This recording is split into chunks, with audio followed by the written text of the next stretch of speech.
اعوذ باللہ من الشیطان الرجیم بسم اللہ الرحمن الرحیم نحمدہ ونصلی ونسلم علی رسولہ الکریم اما بعد۔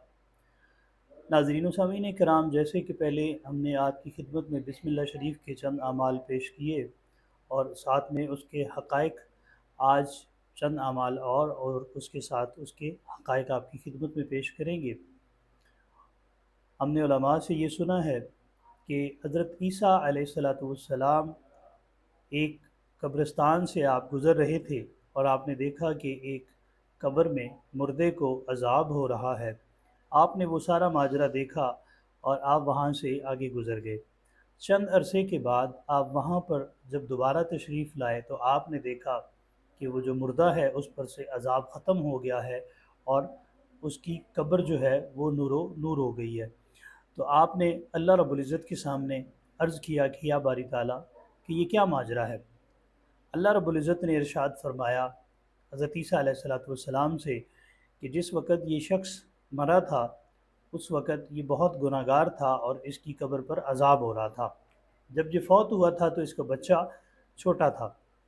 آج اس کا بچہ مکتب میں پہلے دن داخل ہوا ہے اور مکتب میں جاتے سار اس کا جو پہلا سبق تھا وہ ہے بسم اللہ الرحمن الرحیم۔ جب اس نے بسم اللہ الرحمن الرحیم پڑھا تو میں نے اس کے والد کو بخش دیا اور اس سے عذاب قبر جو تھا اس کو ہٹا لیا۔ اسی طرح حضرت بشر حافی رحمۃ اللہ تعالی علیہ، وہ کیا تھے؟ وہ شراب نوشی کرتے تھے، جس کے بارے میں علماء فرماتے ہیں کہ وہ عیاش تھے۔ تو ایک دن اسی طرح شراب خانے سے باہر نکلے اور آپ نے دیکھا کہ ایک کاغذ ان کو سامنے نظر آیا جس پر لکھا ہوا تھا بسم اللہ الرحمن الرحیم۔ آپ نے اس کاغذ کو اٹھایا، اس کو صاف کیا اور خوشبو لگا کر اس کو کسی اونچی جگہ پر رکھ دیا۔ تو اللہ رب العزت نے اس عمل کی برکت سے ان کو راتوں رات، وہ پہلے شرابی تھے اور اللہ نے ان کو راتوں رات ایک اللہ کا ولی بنا دیا۔ اچھا، اس کا عمل 40 دن کے اندر اس کو 1.25 پڑھا جاتا ہے اور روزانہ 3125 مرتبہ اس کو پڑھا جاتا ہے اور 40 دن میں یہ عمل اس کا مکمل ہو جاتا ہے 1.25۔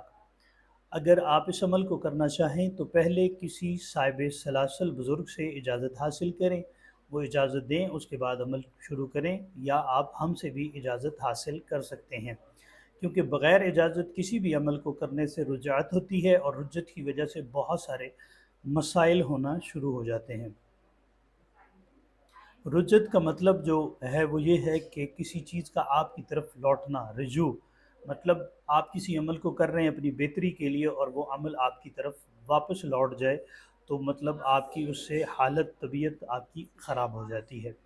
ایک اس کا یہ طریقہ کار ہے کہ اس کو 1.25 اس طریقے سے پڑھا جائے۔ اجازت آپ کو کہیں سے بھی ملے تو آپ کسی بھی عمل کو کرنا چاہیں تو اس کو کرنے سے پہلے آپ 313 مرتبہ درود شریف پڑھیں، آپ صلی اللہ علیہ وآلہ وسلم کی بارگاہ میں توفتاً نذرانتاً عقیدتاً پیش کریں اور تمام انبیاء علیہ السلام، صحابہ اکرام، اہل بیت اطہار، ازواج مطہرات اور تمام اولیاء اکرام کو اس کا ثواب پیش کرنے کے بعد آپ عمل کریں گے تو انشاءاللہ تعالیٰ آپ کا عمل نور علی نور ہوگا اور آپ پر رجعت جو ہے وہ بھی نہیں ہوگی۔ اسی طرح اس کا جو عمل مکمل کر لے گا، اگر وہ اپنے کسی ایسے دشمن کے سامنے جا رہا ہے جس سے جان و مال کا خطرہ ہے تو 121 مرتبہ بسم اللہ شریف کو پڑھے گا، پڑھ کر اپنے اوپر دم کر لے گا تو انشاءاللہ تعالیٰ اس کا دشمن جو ہے وہ اس کو نقصان نہ پہنچا سکے گا۔